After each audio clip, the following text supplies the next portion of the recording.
6 ways your bank is ripping you off. Banks not very popular institutions.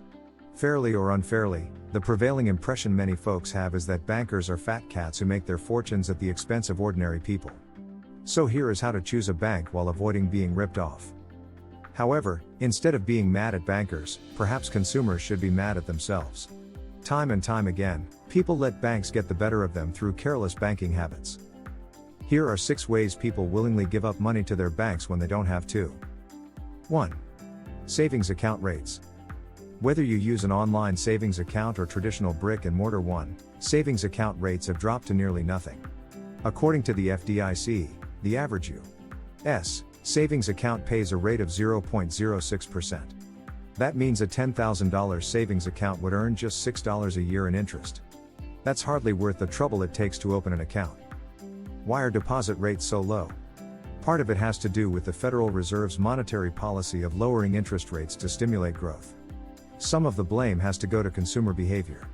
Banks generally have more deposits than they know what to do with these days, so most do not feel compelled to offer a higher interest rate to attract deposits.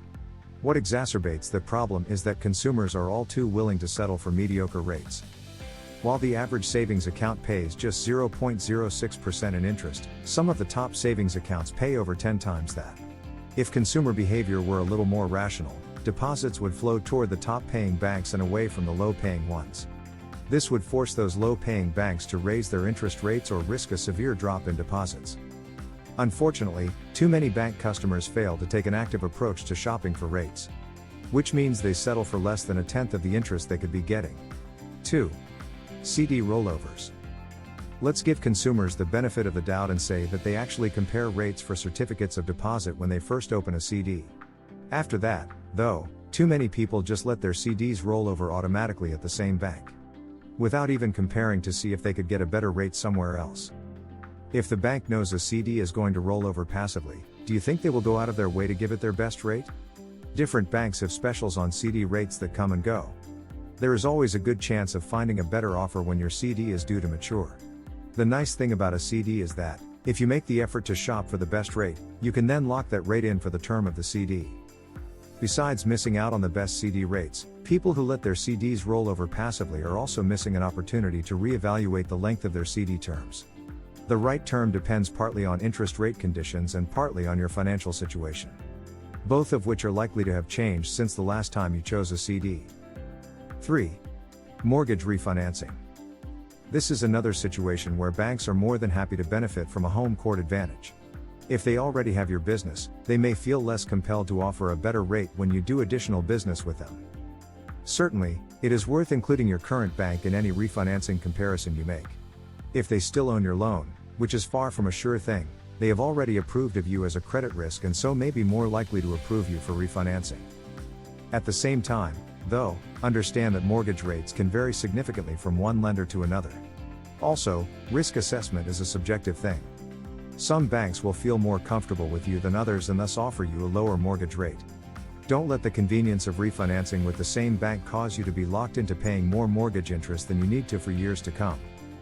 4. Checking account fees. Free checking used to be quite commonplace. Now it is the exception rather than the rule. Still, free checking is there for those who are willing to look for it. There are even interest-bearing checking accounts or high-yield checking accounts. Monthly maintenance fees on bank accounts run to over $150 a year on average. Avoiding them can be a big win. Your best bet is to try online checking since online accounts are more likely to offer free checking than traditional, branch-based accounts. 5. Overdraft protection. Protection sounds nice, doesn't it? Who wouldn't want to be protected? Well, when you look at the cost of overdraft protection, you may feel a little less safe and warm. Overdraft fees typically exceed $30 per occurrence. Stories abound of people who bought a $3 cup of coffee and ended up paying a $30 fee. What's worse is that you might make several transactions before realizing that you've overdrafted your account.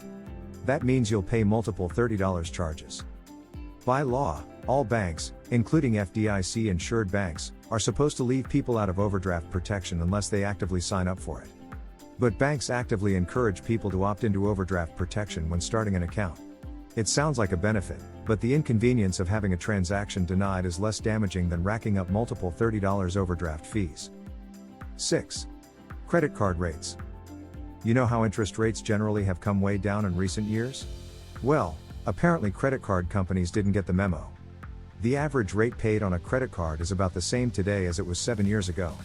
This means that, relative to other interest rates, credit cards have become a more expensive form of debt. Rates can be especially high if your credit history is less than perfect. Remember that when you shop for a credit card, they are probably going to advertise their very best rate. That is not the rate you are going to get unless you have excellent credit.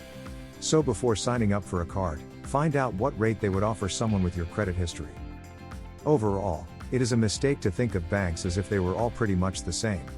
There are over 6,000 FDIC-insured banks in the US, which means you have plenty of choices. How you exercise those choices makes the difference between enriching yourself or enriching your bank. Thank you.